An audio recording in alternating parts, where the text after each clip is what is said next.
Do you kids like to use the worldwide interweb? The internet? We do. We know what it is. Well, there was an item published on the Internet. Marketing Tech Blog. Love that intro. Mm-hmm. Wow, the master. I don't know if I've been called the master before. Don't get used to it.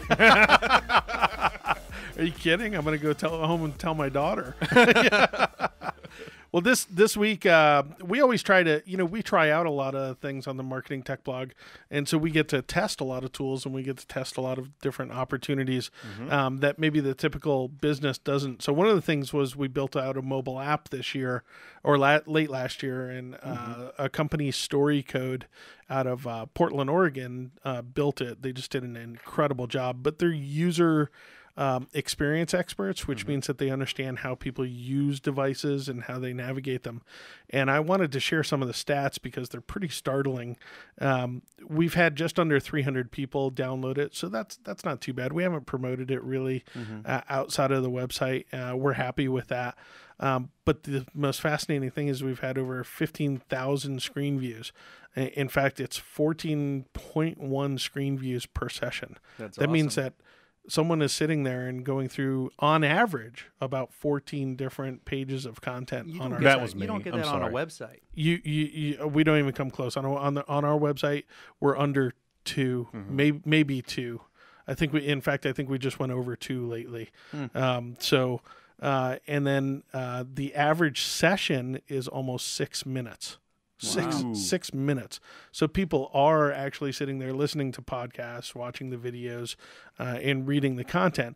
But where it made a believer out of me was I honestly wasn't that big on mobile apps. I thought, well, mobile browsers and the technology is really advancing. Yeah. Why not just make it a HTML5 browser-based, thing? Yeah. But the fact is that people love their apps and they love sitting there. And I think Marketing Tech Blog is one of them, that if you're sitting in an airport or you're waiting or whatever, you can just sit there and go through reams of content and find out what's interesting really fast. Is it because that the content on the apps sometimes don't have to have the internet tied onto it? Maybe. It might be. In our case, it actually does pull down from the site, so it doesn't need an internet access at that moment, but it does need to refresh every once in a while. So I don't think that's it. I honestly think that it's a combination of a well-produced application, which is important. So don't go cheapo. We did. Our first app was $500 and nobody used it and it was terrible.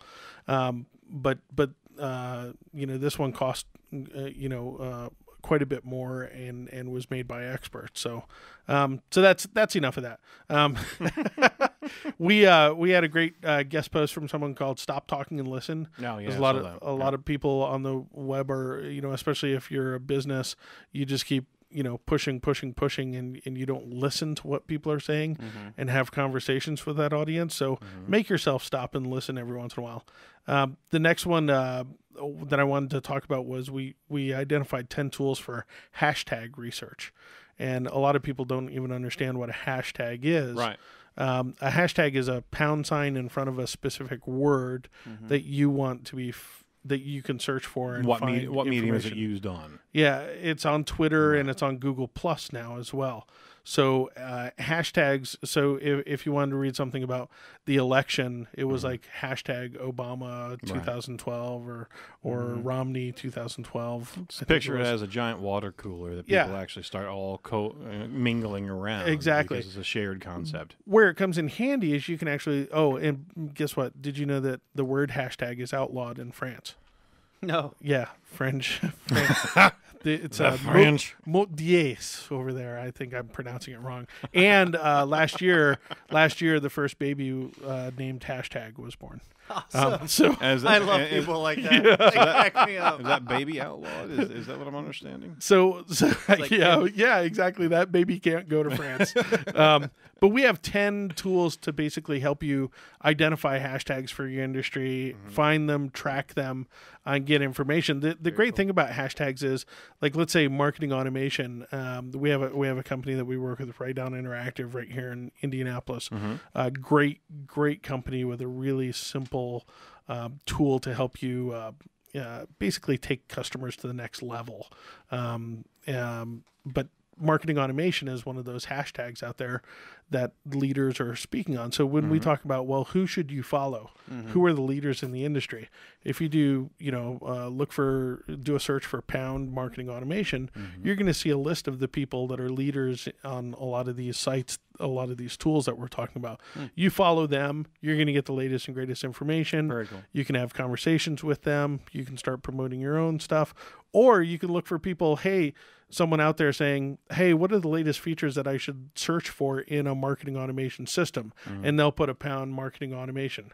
Well, that's a prime opportunity from a sales standpoint to just reply instantly and say, hey, download our ebook here, or I can give you a call if you'd like, meet for coffee, whatever. Right. And those hashtags, some are almost permanent because of how the crowds have collected around them. Some are also very topical and event driven as well, and you need to be able to pay attention to what's happening, what's trending. So this tool helps you focus on that. Correct? A bunch of them, yeah. There's one called Trend Map, which you can actually see what hashtags are trending geographically around you, which is pretty cool. GeoChirp is another one that does that and shows you conversations around you.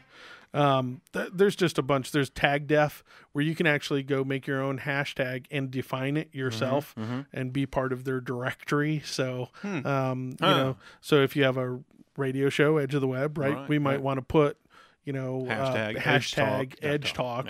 Yeah, exactly. And get it out there and defined.